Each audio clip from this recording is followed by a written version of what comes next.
राज्यातील शेतकऱ्यांसाठी आजच्या ठळक आणि झटपट बातम्या. शेतकऱ्यांसाठी आनंदाची बातमी.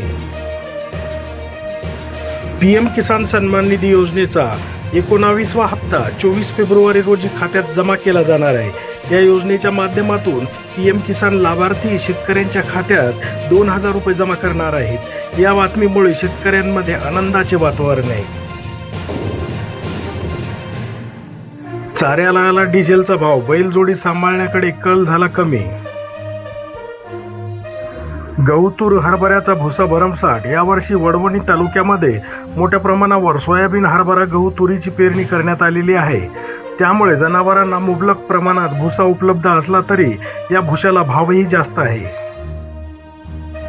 सोयाबीन माल कवडीमोल भावाने विकावा लागत आहे. त्यामुळे लहान शेतकऱ्यांना बैलजोडी सांभाळणे कठीण होत आहे. यापुढे 4 महिने बैलजोडी बसून ठेवून त्यांना पोसणे शेतकऱ्यांना परवडणारे नाही. त्यामुळे अनेक शेतकऱ्यांनी शेती ही ट्रॅक्टरच्या सहाय्याने कसत असल्याने चारा डिझेल इतका भाव होत असल्याने बैलजोडी सांभाळण्याकडे शेतकऱ्याचा कल कमी झाला आहे. गाईच्या दूध खरेदीत 2 रुपये वाढ, दूध उत्पादक संघाचा निर्णय, अंमलबजावणीही सुरू. जिल्हा दूध उत्पादक संघाने गाईच्या दूध खरेदीत 2 रुपयांची वाढ करण्याचा निर्णय घेतला आहे. दुधाची मार्केटमधील स्पर्धा लक्षात घेता संघाने शेतकऱ्याचे हित लक्षात घेऊन हा निर्णय घेतला असल्याचे अध्यक्ष गोकुळसिंग राजपूत यांनी सांगितले.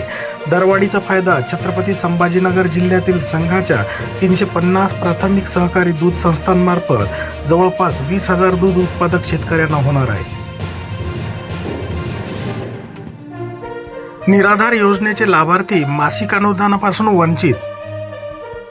निराधार योजनेअंतर्गत लाभार्थ्यांना मिळणारे अनुदान डीबीटी प्रणालीद्वारे मुंबई येथून थेट लाभार्थीच्या खात्यात वर्ग होत असल्याने अजूनही अनेक लाभार्थीच्या खात्यात मासिक अनुदानाची रक्कम जमा झालेली नाही.